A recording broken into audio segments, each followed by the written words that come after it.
Bihari Jaya Gopi Jana Vallabha Girvaradhari Jaya Gopi Jana Vallabha Girvaradhari Yashodanandana Braja Jana Ranjana Danandana Braja Jana Ranjana Jamuna Tira Manachari Tira Manachari Hare Krishna Krishna Krishna Hare Hare Hare Rama Rama Rama Hare Hare. Please sing. Krishna Hare Krishna Krishna Krishna Hare Hare Hare Rama Rama Rama Hare Hare Hare Krishna Krishna Krishna Hare Hare Hare Rama Rama Rama Hare Hare Hare Krishna Krishna Krishna Hare Hare Hare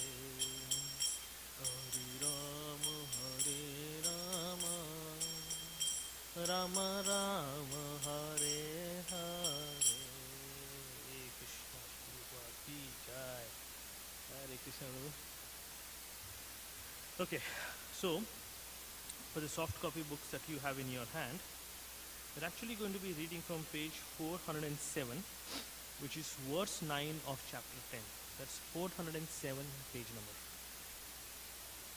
I'm using a bigger font for myself. So before we start, first question is, has anybody attended a similar Tuesday Sanga session before? A similar session? Any other ISKCON session that might have? No? Okay. Oh, okay. Very nice. Happy to hear. So, the model that we follow for a Tuesday Sangha especially, it follows for most of our conversations always, but especially for Tuesday Sangha, because this is a forum meant for that, is we'll try and do more discussions in terms of questions, clarifications, because the subject matter of our scriptures like the Bhagavad Gita or the Srimad Bhagavatam is so vast. The content is much better understood by inquiry. And that's a common element. If you look at in all Vedic scriptures, you pick up any of them, it starts with a question. And even Krishna says in the Bhagavad Gita that Pariprashna Sevaya, that you are going to get the knowledge by asking questions. Unlike what we might have had an experience or might have been believing, asking questions when it comes to a spiritual practice is essential. It's not a good to have thing, it's an essential element. So that's the model that we'll try and follow. The verses that we are doing of the chapter 10, the verse 9 and onwards, are especially amazing. They're very beautiful verses, and they kind of touch the very heart of the Bhagavad Gita. As I was saying, the Chaturashloki Bhagavad Gita, it's called the 4 verses, which is the heart, the center of what is the knowledge that we're supposed to be extracting out of the Bhagavad Gita. So let's look at it. Is anybody good at reciting Sanskrit? Has anybody done that before? No? I'm sorry? No, if you want, we can repeat. Would you like to? We can go word by word. It is. So what you're seeing in your books,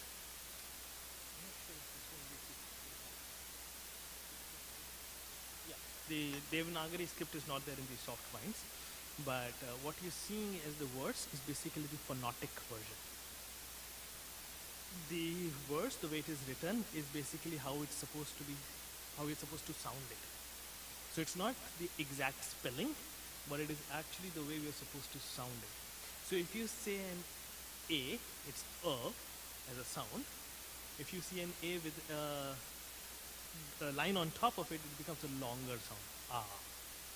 So that's kind of just one way in which there's at the end of the book there's also a very nice Sanskrit pronunciation guide, which helps us out. So I'll read the words and let me know if somebody wants to volunteer to repeat afterwards. Machita madgata prana. Does anyone know? Bodhayanta parasparam kathayantascha mam nityam tushyanti cha ramanti cha. Is anybody a native Hindi speaker here? Or one might have learned Sanskrit a little bit before? Anybody? No? Okay, nice. So for anybody who's from any of the languages which is very similar to Hindi or derived from Sanskrit, a lot of these verses might make sense or might resonate, right? Let me do the translation as given by His Divine Grace A.C. Bhaktivedanta Swami Srila Prabhupada, and then we'll discuss it. The thought of my pure devotees dwell in me. Their lives are fully devoted to my service, and they derive great satisfaction and bliss from always enlightening one another and conversing about me. This is a very powerful verse. Okay? All of us, especially the one who's coming to the temple, in some way or the other are following the spiritual practice. The fact is, even if those who don't come to the temple, or those who don't even consider themselves as theists, so they call themselves atheists, non-believer in the Lord, are also connected to the Lord. You might be connected to the Lord directly. You might be connected to the Lord in the form of His energy. Under the last resort or the worst case, you're connected to the Lord in the form of death that He brings. So everybody is connected, but now what is the level to which we are connected is what we would experience back. Why is that the case? Because the Supreme Person is one who loves us. Love cannot come by force, can it? Can I point a gun at you and say, love me? Cannot happen. Can I put restrictions on you and say, this is how you're going to love me? No, it comes out naturally. And it comes out of your own will, from your own heart. That's the case, right? So the Lord also says that I want to have a loving relationship with you. That's our constitutional original position to be in. You love me, I love you, right? But He does not force us, because love cannot be by force. So to the extent that we are showing our willingness to love God, or Krishna in this case, to understand it, that is the extent He will reciprocate to us. He will not enforce Himself on us, because that's His way of love. We will look at these verses coming afterwards also. He says very clearly, and he does not define a strict line for approaching Him, but He gives us various different options based on our choice. Like if you are in say an apartment complex and I live on the 10th floor, I have a choice to take the elevator or take the stairs. Or under some cases, if I'm a kid, then maybe to be carried. That becomes an additional option. It's our choice.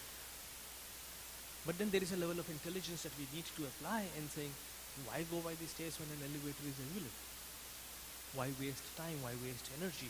Yeah, you want to work out, etc., etc., that's a very different reason. But we use rationality of trying to approach God. We use the intelligence that has been given to us. Right? So no path is wrong, but not all paths are the same. They are same in the sense of destination, but not all path involves the same level of effort and struggle. Okay, we will talk about that in a minute. So he's saying, thoughts of my pure devotee dwell in me. That's how it starts. He's saying, I am impartial. The Lord is always impartial to all his children. The Lord does not differentiate saying, you, or you, because of how you look, how you speak, how you wear, what you decide to do. From that perspective, I do not pose difference in respect to my giving love. So he's saying, but the condition, because let's always think in terms of an analogy, because what we see around us is nothing but a reflection of Lord's creation and love for us. So as a parent, either we are a parent ourselves or we have been kids to some parent, right? When we are following what our parents are telling us, the amount of love that is showered on us versus when we're not listening to them and throwing tantrums is different. Is in any situation when a kid is throwing tantrum or not throwing tantrum, is the love of the parent gone? No.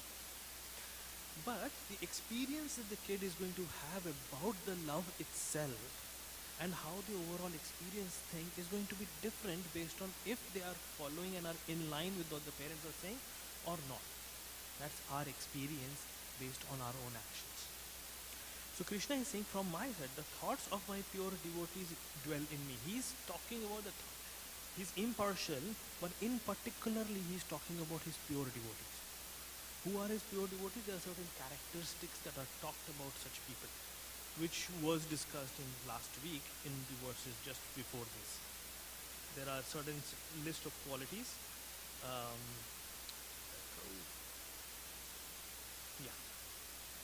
Verses 4 to 5 of the same chapter talks about intelligence, knowledge, freedom from doubt and illusion, forgiveness, truthfulness, control of senses, control of mind, happiness and distress, birth, death, fear, fearlessness, non-violence, equanimity, satisfaction, austerities, charities, fame, infamy.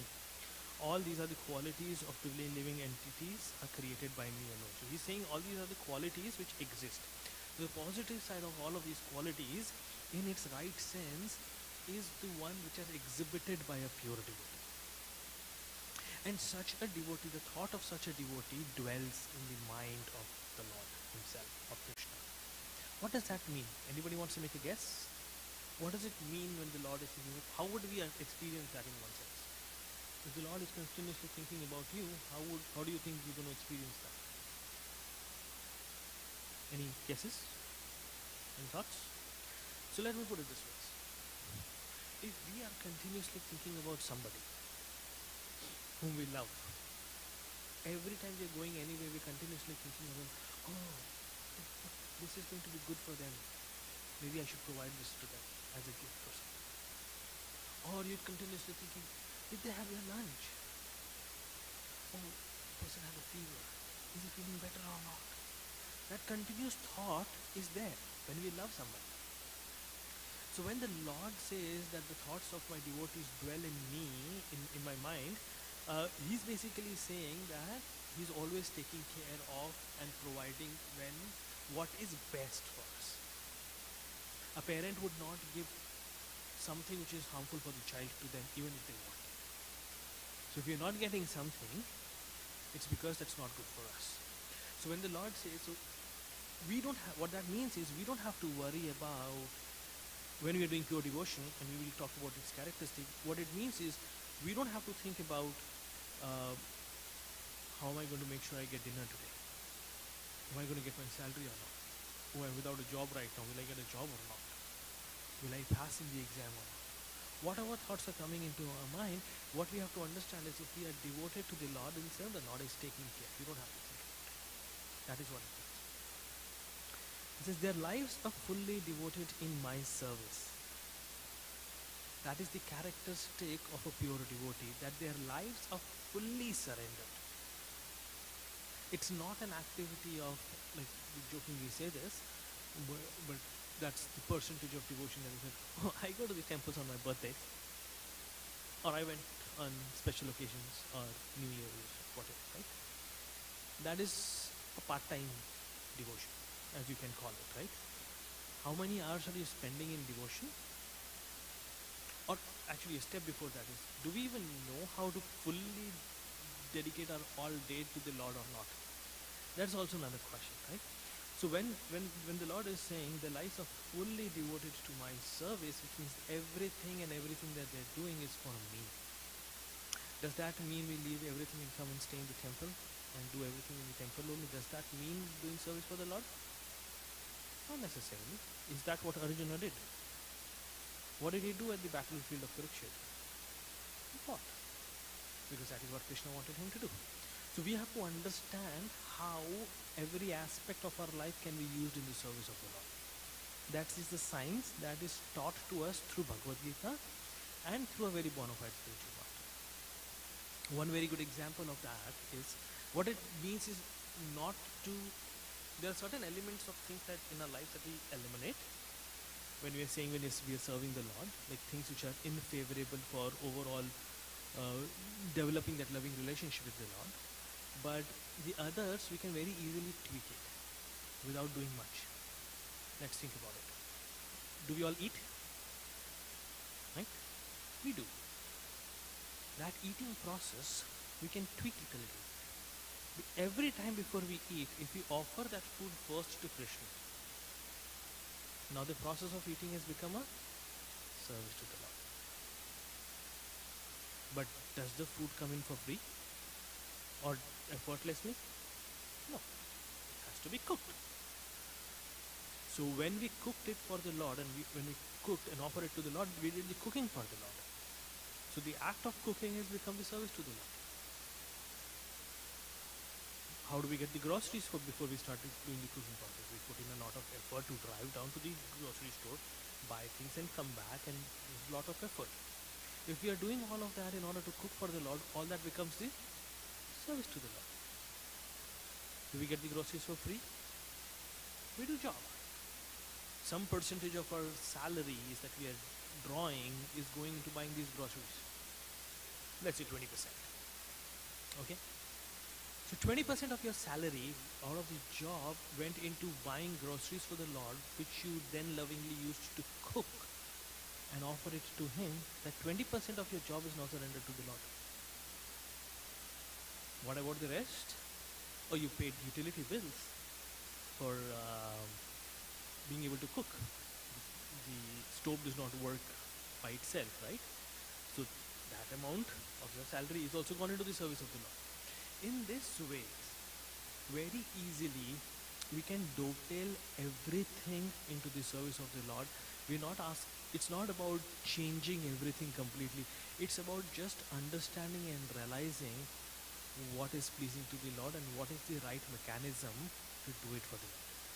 That's what is there. So one who is fully devoted in service like this is what is being called as the pure devotee, and the thoughts of such pure devotee dwell in Krishna. That is what he is saying. And the characteristic of such a devotee who is fully surrendered into the service of the Lord is what the next part of the verse is. He says, they derive great satisfaction and bliss, always enlightening one another and conversing about me. So if we are very much interested in the Lord, we will always be talking about it.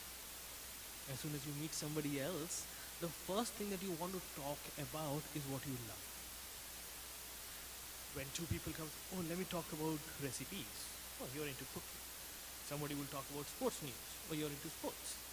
And so on and so forth. Whatever is the subject that you are focused on, which you are attracted towards, what you love is going to reflect in your conversations. So if today we sit here and we talk about the Bhagavad Gita, which means we are showing certain level of interest towards the conversation and subject matter of the Supreme Personality of Godhead Himself. Right? Now, in whatever time frame, there is some time that we spent in over here, but that is the percentage to which we are actually loving Him. Because He's very clearly saying that they get enlightened, but they get extreme pleasure and satisfaction by enlightening each other and discussing the subject matters associated with it. So the more we are doing it, the more we will be categorized as being a devotee of the Lord. Okay? Now, if we want to do more of such conversations about the subject matters of the Lord, whom are we going to be with more? The devotees of the Lord or other people who are not at all devoted? So you see, everything in our life is now getting changed in that aspect. We are manipulating or modifying, rather, is a better word, our lifestyle and everything to incorporate the good stuff. So we are now becoming friends with people who come to the temple. Oh, very nice. You come to the Tuesday, every Tuesday. Oh, nice. Let's go together. We become friends. Entire aspect of socializing, as we call it, can be fully satisfied within the devotees of the Lord. Like around devotees, for us, the more we are progressing into it, the more we kind of everything is being satisfied over here. My dentist is a devotee. My mechanic is a devotee. Some of my colleagues are devotees, and even for that matter, all weekend activities are my kids. You should see on Sunday. This entire area is like gathered by the kids. They keep playing, running around here and there. For them, temple with the kids, the other devotees, dancing on the kirtan and everything is the fun activity that they do. They burn out energy in that ways. And so is for us also. Our partying, our everything is related to the same thing. There is a very nice person who's moved into my apartment complex, who's saying, oh, I'm going to do a kirtan as part of my moving in. You're invited. So party, socializing, doing everything. What we have to understand is there is no aspect of what we like needs to be eliminated, because that aspect has been given to us by the Lord Himself. We just have to make sure it's used correctly in the right way. We love eating, cook amazingly lavish stuff, offer it to the Lord and eat it. What's the problem? We eat pizzas, we eat everything. Actually, as a matter of fact, if you end up having those in one of our so-called parties, we actually end up having much more tastier food than what others have. And it's all vegetarian. And it's possible, right? So that is what here it is. The more we are getting engaged into the service of the Lord, in this way, dovetailing everything that we are doing today, I had a hobby of being a photographer. I became the official photographer for it. And everywhere I did my camera, spending more and more into equipment. That is how I was engaged. Somebody said, you speak better, nicely. So why don't you start speaking in such events? And like this, and I'm learning music right now. I'm learning Indian classical music. That is being used in the service of the Lord again. So things like these, everything that we might have interest into can be used for the service of the Lord. Hanumanji uses anger also into the service of the Lord. He jumped over and went to Lanka and burnt down Lanka out of anger. But that anger was for the service of the Lord. So everything can be used. That is what they're saying. So it all starts with the aspect of conversation. Because at some point, somebody talked to us about being devoted, about this subject matter completely. It could be our parents, our grandparents, some friend, anywhere, anybody. That is where, through the process of hearing, what is said is the first seed of devotion is sown. It's called the Bhakti Lata Bija. Bija means seed, Bhakti is devotion. So the seed of the Bhakti creeper is sown in that way through the process of hearing. Now, we all are at different levels. And that is what Srila Prabhupada explains in the purport, is the fact that when this seed was first sown through any medium, you picked up a book and started reading it, you heard somebody about it, you saw somebody doing something. In any of this mechanism, you have received the seed. Now, for anybody who's done a little bit of gardening or knows about it a little bit, the first thing you have to do is just to protect this seed. And then you have to nurture it by giving it things which is favorable for it, and removing things which is unfavorable for it, making sure it's not destroyed by anything. So now that the seed of devotion is sown into our heart in some shape and form, we are supposed to be first nourishing it. How do we nourish it? By more hearing. by more chanting. So what we do is we follow a process called ABCD, very simply, right? It's probably easier to remember in that way. A means association. Being in the association of the devotees more, because that is how we will see, learn, experience, and do more conversations, which is being said in this way. B is books, reading. Take a copy of Bhagavad Gita, start reading it, because that is where scientifically you will understand the full process and you will be convinced, which is the first step. Shraddha, faith, is the first step of our devotion. We have to first develop a faith that the process that I'm trying to get into, something is going to come out of. Then the results is going to start coming in terms of, there's a point at which we're going to say it's anartha nivriti, which is reduction or removal of unwanted things. We will see that in our lives. It does not happen overnight, but it does happen. So this, when we through the process of reading itself and nourishing this plant of ours, it's going to get stronger and better, and we will see the results. The C is chanting. There is no difference between the holy name of the Lord and the Lord himself. If we are chanting the names of the Lord, it is like seeing the Lord face to face. It cleanses us completely from within, from all the unwanted things that we have had been doing for so many times. What is that chanting? There are multiple chanting of mantras that exists in the Vedic scriptures. But each of them are associated with certain rules. And a lot of these rules cannot be followed by somebody who's at a beginning stage, for example, or who is living a city life where things are not possible, or in the age of Kali Yuga where there is so much of distraction and everything. So the mantra that has been recommended in the Kali Upanishad for the Kali Yuga is the Hare Krishna mantra. It goes like Hare Krishna, Krishna Krishna, Hare Hare, Hare Rama, Rama Rama, Hare Hare. It's a small mantra, but a very powerful mantra. That's why it's called the Maha Mantra. And there are scriptural evidences to say this is how we nourish. So A, association; B, books; C, chanting; D is diet. Eating only after offering to the Lord. These are ways in which existingly whatever we are doing, we just change that and use that in the service of the Lord. If we are doing these four, we are nourishing that bhakti bija, that small creeper of devotion that is sprouted in our hearts right now. Then we are also supposed to be fencing it around with trying to avoid things coming in which is going to crush this small creeper, right? And those are things which involve things like eating meat, intoxicating in any forms. All of those things are aspects which is going to weaken our devotion, right? So somebody who's doing all of that, the way it works is at a very initial stages we understand in our heart that there is the Supreme Personality of Godhead, Param Purushottam Bhagwan Shri Krishna. He exists. Yes, I believe in him. That's the start, initial stages of devotion. Then you think, I should go to the temple and see him. But when you are in the temple, the darshan opens. You don't care about who's standing, who's not standing. Are they able to have darshan, or am I only having darshan? I want the arti, so I'll jump over other people's and do all of that. That's the initial stages where we all start.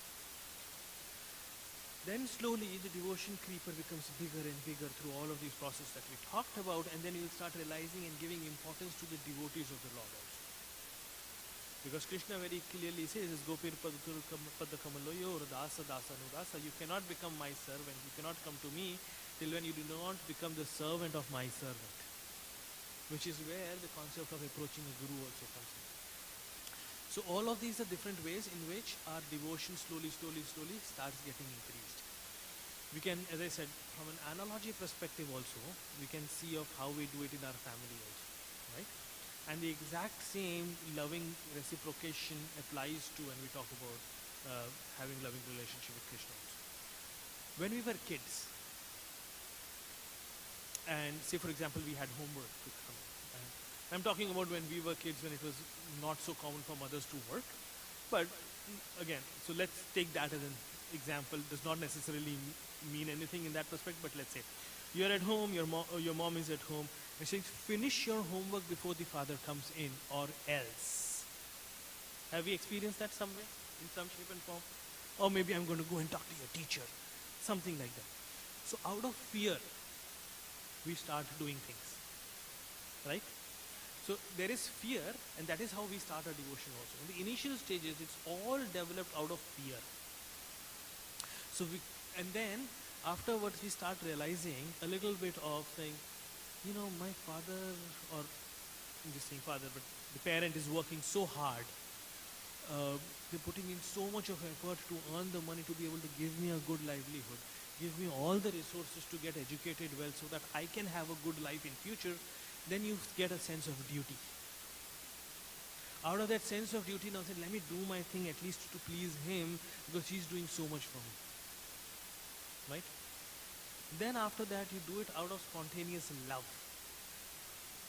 I love my dad. I want to show him something nice. I want to achieve something nicely. And then it kind of becomes a natural habit of yours. It becomes a part of you to do it in that way. Same goes for bhakti also. We approach God out of fear first. Please, I'm going to fail. Make some miracle happen. Something or the other. Or if I don't do this, he's going to punish me. That is at a very lower stages. That's at the very lowest stage of devotion is out of fear. Later on we start realizing, God, you've given me so much. You've provided me with food. You've provided me with good parents. You've provided me with this. You've provided me that. Now out of duty am I going to do devotion to you, being grateful and being thankful. And then the final stages comes in where you out of love are doing things for the Lord. So that is what the Bhagavad Gita also explains as being the process.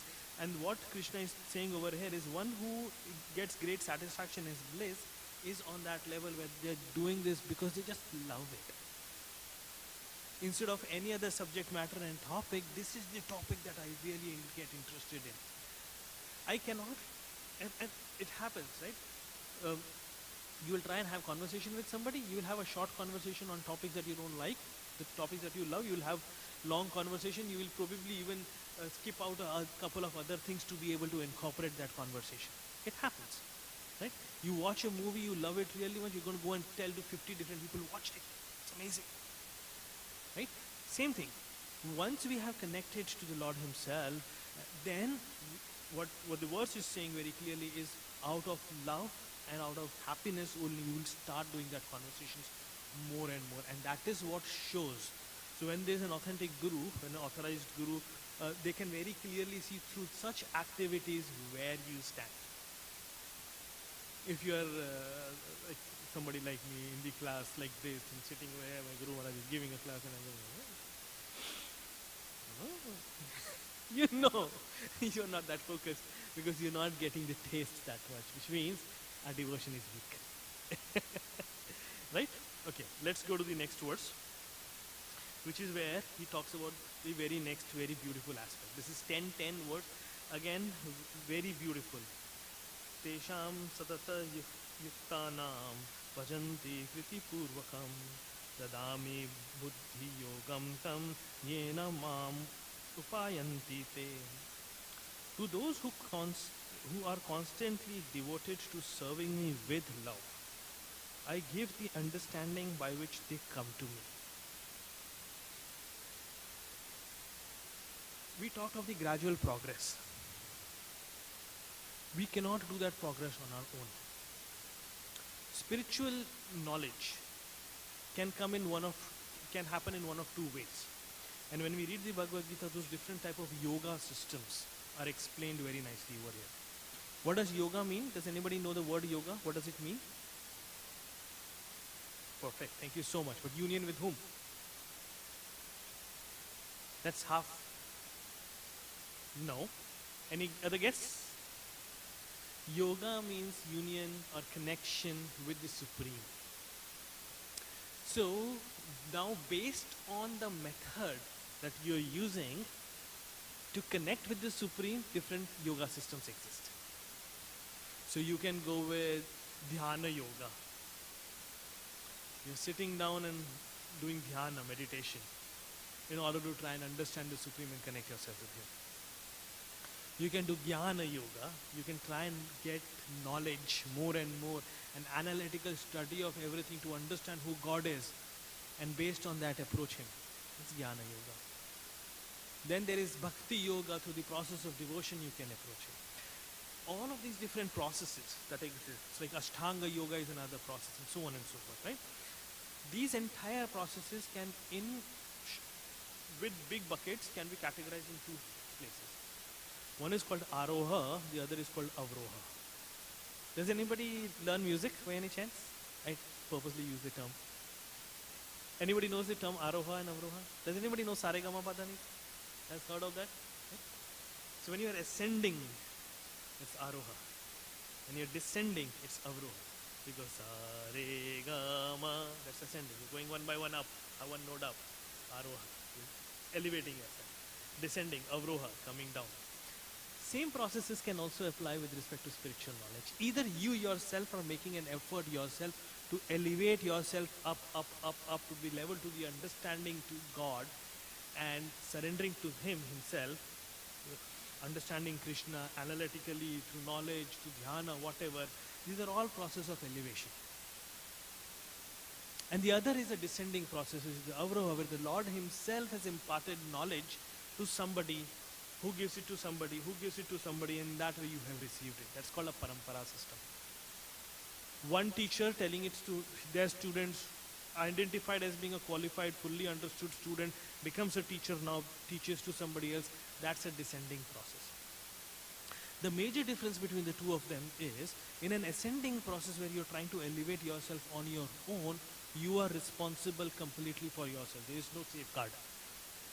If you come to a wrong conclusion, if you get deviated, if you get distracted, you are responsible. You are not reaching your destination. It's all zero at the end. However, for a descending process, you're just holding on to the finger of your guru, and he's the one who's making sure at every step that you're doing the thing correctly, you're being guided nicely, you're being corrected, and all of those things that happen, you're being motivated. All that a guru is doing and holding your hand is pulling you towards the Lord Himself. That is the process of descending, where the Lord Himself has descended as a mercy through His messengers or servants to approach you. So that's an ascending process or a descending process. Again, let's talk of an analogy beautifully to understand, right? One is, have you seen a monkey and the baby monkey with the mother? What does the baby monkey do? Hold on tight to the mother, right? And the mother monkey keeps jumping from one tree to another. Whose responsibility is it to make sure that the kid does not fall? The kids themselves. The mother is not holding anything. That's okay. The mother is not holding. The kid has to hold on. If the grip is loosened, the kid is falling. That is what happens in an ascending process. You are responsible completely, not to fall down again into chaos. On a descending process where you are being held is the process. Have you seen a cat carrying a kitten? How do they carry it? They hold the neck in their mouth. And the kitten is like, take me wherever you want. I don't care. I'm just hanging in here, like literally hanging. And to ensure that the kitten is not falling is the cat's responsibility. So that's the descending. So what Krishna is saying over here, one who is engaged in this devotional service to me with love, I will provide you with all resources in order to be able to come to me. Thank you. Take some prasad also, please. So I will provide you with all the resources that you need in order to be able to come to me, which includes all of these paths, the ascending or the descending and everything. And what that means is, if you're taking one of these paths, I will send somebody in order to help you out, a true representative of me. Again, that topic is in itself a very beautiful topic of who is a guru actually, based on the scriptures, and how can we truly identify as a checklist item if the guru is bona fide or not. So that he's saying that even if you are lacking something in life, I will provide you through some means or the other.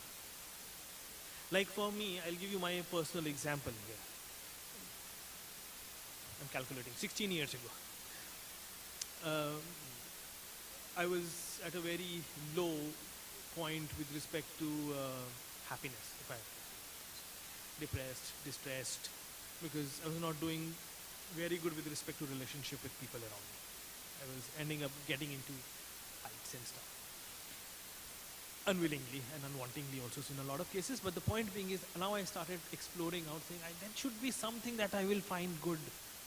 It's like when you're thirsty and somebody is giving you something to drink, somebody else is giving you something else to drink, but the thirst is quenched only with water. So you know you're getting all these different things to drink, but there is something out there like water which would quench my thirst. I was in search for that for a long time. And that is when mercifully somebody handed me this Bhagavad Gita. It was part of the Festival of India. I went up to the book table and picked up and started reading right there and then for some reason. One weekend everything changed for me. At 16 years ago. Before that, everything in the list that is not supposed to be done I used to do. In one weekend I stopped everything. People talk about going to rehab centers for getting over their addictions. One weekend. For me. So that is where whatever we are lacking, what is that was I was desiring, I was trying to find something that is going to be of satisfaction. The Lord within our heart in this form of Paramatma understands our true desire. We cannot cheat the Paramatma. He knows exactly what you want. Even if superficially we are doing lip service of by trying to say, oh Lord, I love you, I would want you, yes, I would want to do this, I would want to. He knows exactly how much you want that in your heart. So when that true desire comes in for something which is favorable for us, good for us, the Lord is very clearly saying over here, I will make sure you get what you need to be able to achieve that. But Krishna is not going to, okay. For those who might have heard a lot of Leelas and everything since childhood, right? You might have heard of very different things. You might have never heard of Vishnu Tattva, Krishna or any other Lord Vishnu, Jagannath, Nrsimhadev, anybody giving a benediction, a blessing that has acted unfavorably for the person. You might have heard otherwise for all of these demoniac kind of people, the asuras or somebody, being given the benediction because of which they were rampant out of control and ultimately led to their death. But you will never see that in the case of Krishna. Because he will not give us anything which is not good for us, even if we desire it. So he truly understands what is good for us, and when we are ready, when we are wanting it, when we are craving for it, he will provide that to us. It could come in many different forms. The best form that we can get him is in the form of his message, which we can end up receiving in the form of a book like the Bhagavad Gita. It could be in the form of association with a devotee who's planted that seed of devotion into our heart and has helped us understand, clarify our doubts. Or it could come in the form of meeting a guru, a representative, a pure representative of the Lord himself. So many different ways he comes up. Somebody just, I'm hearing some nice music, and they will learn and get part of the kirtan, and from there they will become friends with somebody, and everybody has their own journey, and the starting point is something. And that something is where the Lord is sending that to us as a mercy in order to fulfill what we are lacking in our life. Are we all seeking pleasure? Is there somebody who said, nah, I don't want pleasure at all? We are seeking pleasure, but what that pleasure actually means is what Krishna knows. Oh, let me give him that very nice polished car. But the very next day, you're cribbing about the fuel cost or the maintenance cost of that car. That's not pleasure. Because Krishna knows that if I'm giving, what he will give you is the top-notch quality. Right? It will not have these side effects associated to it. The modern medications that we said, okay, you take a medication, it does something good, it does two things wrong. And that's how we work in office also. But the point being is Krishna never gives us something like that. He gives us what he gives us truly for our benefit is something which has no side effect, which is this knowledge that he has given us. So when Krishna is saying that once somebody is interested talking about him, as we were saying in the conversing about me, then we would read Bhagavad Gita, Srimad Bhagavatam, all of these amazing scriptures that have been provided to us. We will be very much interested in listening to them. But if we are not interested in listening to them, which means we are not fully right now wanting to get the greatest benediction that is available, then Krishna will keep sending somebody. There's a very good analogy that somebody said to me and it sticks to my mind is, has anybody used GPS? Everybody has, right? So when you're trying to reach to a particular destination and you've set in your destination into the GPS, you know where you have to go. The GPS will say in 500 meters turn right, but the GPS does not have hands to slap you if you don't do it. It will reroute it. That is how Krishna is, merciful to us. He said, okay, I'm sending somebody over there with a little message for you, a little hint for you. You take the hint, good. If you don't, I'll reroute. After some time, I'll send somebody else. Because he's the loving Father. He will continuously keep sending somebody to remind us that what is that we are lacking in our life.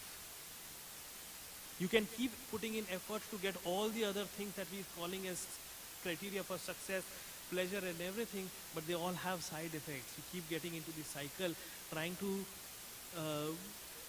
rectify that side effect by doing more and more and more, but ultimately we are always deficient of something. Let's study very well and I'm going to get into a much good higher college for higher education. I've done that, let me put in more effort, I'll get a good job. Once I've got a good job, let me put in more effort to get good salary ranges. Oh, I've got a good salary. Maybe next promotion, I'll get enough money to be able to get what I want. And so on, and so on, and so on. Tell me that's not true for our life. Does anybody disagree? That we are continuously achieving this, what we are saying is the goal for our happiness. We achieve it, but we still have not got the happiness that we've put that goal for in the first place. So that understanding is what Krishna is trying to give us is what is that water that you are actually quenching, what you're needing in order to quench your thirst. What is that is actually going to satisfy us for happiness. That is what Krishna is saying, that is what I will provide you, conditioned. You are starting to show some interest. As the more we surrender, the more we get interested, the more he provides us. So those are the 9 and the 10 verses. We have of the order of 7 minutes. We end at 7:30, but I can use this time for any discussions, questions, realizations. I'm also very welcoming to challenges, by the way. If you feel that something I said does not make sense, feel free to challenge and we can have a debate on that also. I will hope Srila Prabhupada will help me to answer those questions. But anybody having any questions based on what we were doing as a conversation, anything that we feel we're not fully convinced with as a topic or something that came up as a question. Anybody? Please. The last part, say which is the part? So, okay. It's not a trade-off. Okay? We ask for Krishna, and Krishna, you know what? It would be so wonderful if you give me $1 million right now.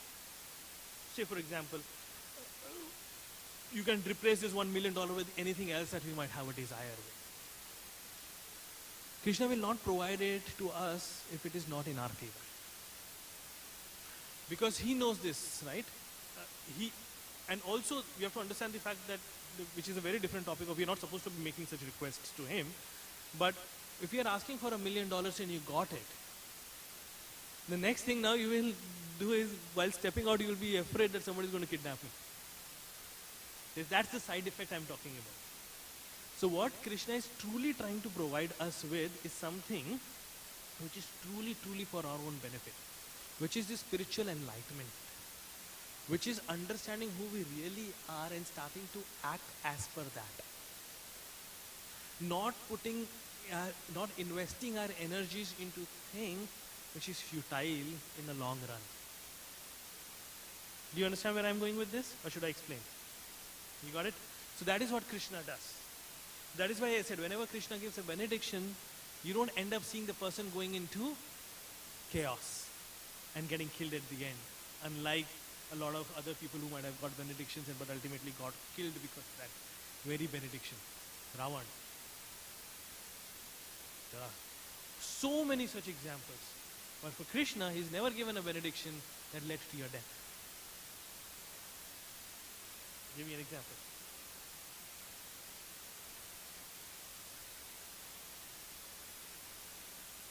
But that's not a benediction. That's mercy. I'm ignoring you. What I'm saying is a benediction is you go and stand in front of me and say, give me something, give me something. All right, given. That's what I'm saying, a benediction. He did not ask for that, forgive me for 100 times. That is Krishna being merciful, being incorporated. As I said, take a right, stop your foolishness right now. He said, no, I'm going to do it again. All right, second time, I'm ignoring it again, I'm rerouting you again. Third time, I'm rerouting you again. Till when he said, no, I'm not going to do it anymore. That's what is. That is the case. So, but for Krishna, what he's actually giving us is this knowledge, which is the most fundamental. We might have heard that a million times, but there's difference between knowing and realizing is the fact that we are not this body.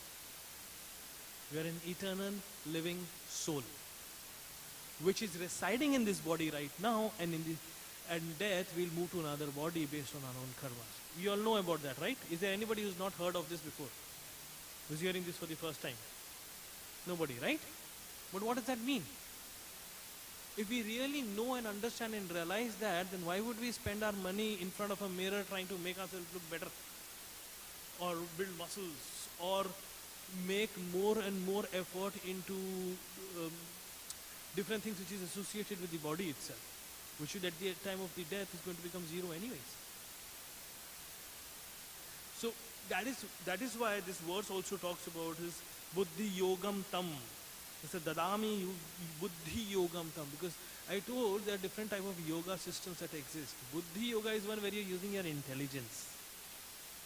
You'll use your intelligence. Say, what's the point of, now let me give you an analogy again, because that helps us understand.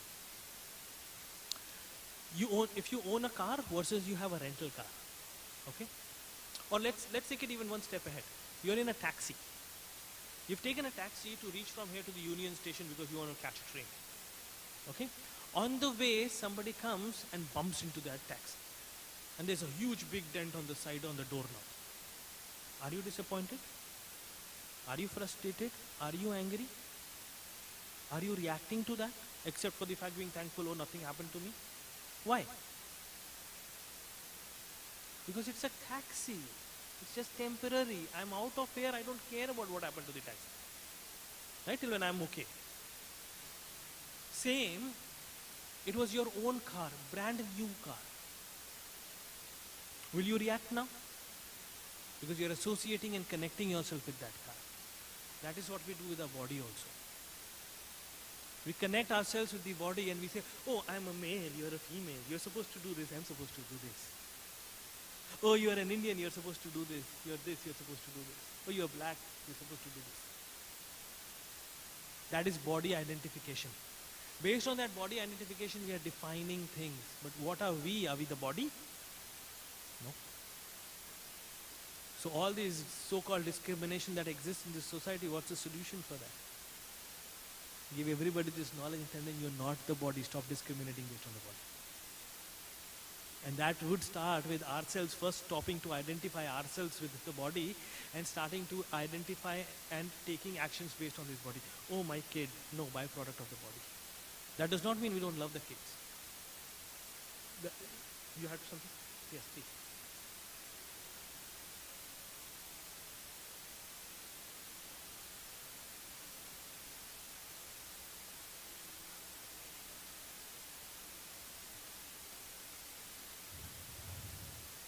Right. So let's take the example of the car again.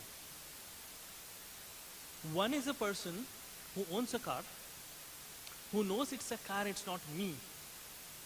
He takes care of the car because it's an instrument given which is to be used for a certain purpose. We'll take care making sure the tires are changed, servicing is done, etc., etc. But then there's another person who's so much associated and connected to the car that, oh, my little baby, not even a scratch should come in. Is the first more intelligent or the second more intelligent? Both of them are taking care, but the level in which you are engaged in taking care is different. So the body for us is an instrument in order to be able to achieve what we are supposed to be doing as a soul. It's an instrument for us to be able to do that. Right? In this material world, we need an instrument to be able to take actions. That body is that instrument for us.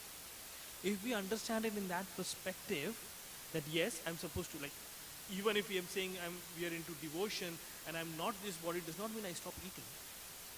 Because I need to be able to have energy within my body in order to be able to speak, in order to be able to do different types of services. I need to educate myself in order to be able to do the services. What's the point? I cannot read this. What's the point? Right? So we understand all of that in that connection. But we are disassociated with the body in the perspective that we don't identify ourselves with the body. We don't identify others with the body. For example, and please don't get offended with this, I'm just taking this as an example. Oh, you should be in a Gurdwara, why are you here? That's identification with the body. And that's offensive. Right? That is what I'm saying is bodily disease, where we start discriminating based on what you're looking like. Or, same goes for us also. That's the self-realization process is to understand who we are. We are not the body. What does that mean? Right? So, we have to keep ourselves clean, because clean body, clean mind leads to cleanliness overall for the soul to be able to do services well. But that does not mean I get overly... Okay, the word here is over-endeavoring. I don't over-endeavor with respect to bodily activities or things associated with the body. I'm going to have peaceful, loving relationship with everybody. Everybody is a part and parcel of the Lord. I'm going to have a loving relationship with everybody. Okay, so in that ways, who is my family member, blood relationship versus not, I'm going to respect everybody and love everybody, right? Now I'm not restricting myself to saying that only because you are related to me from the body terms, I'm going to respect you, otherwise I don't care about you. Right? These are different things that start coming in. Oh, I respect my parent a lot, and I'm eternally indebted to them. Why? Because it is because of them that I got a human form of body which is enabled with intelligence to be able to think and logically analyze this thing and do devotion. There is nothing else that's higher than that. So that is why I feel indebted to my parents. So when we are coming to that level of knowledge of understanding the difference between body and everything else becomes perfect because it's centered to the right knowledge. That's the beauty. Okay, I'll take one last final question and I think then we can wrap up. But thank you so much for listening, everybody. Anybody else having any question, or feel free to challenge, as I said. Anybody? Any practical implementation question? So here's what I'm going to request, please. There are a lot of copies of the Bhagavad Gita at the reception. There's in the Matchless Gifts, the boutique shop also. Please, if you don't have a copy, take one. It's not about the cost. It's about the fact that you're putting in the right investment. Even a single verse per night takes 5 minutes. It's like, depending on what kind of reels you watch, 2 reels to 4 reels. But that is the amount of time you can start investing. It's a good investment which changes lives enormously. Thank you so much for listening attentively. Please take some prasad and let me know if you want a copy of Bhagavad Gita. I can grab you one. Thank you so much. Hare Krishna.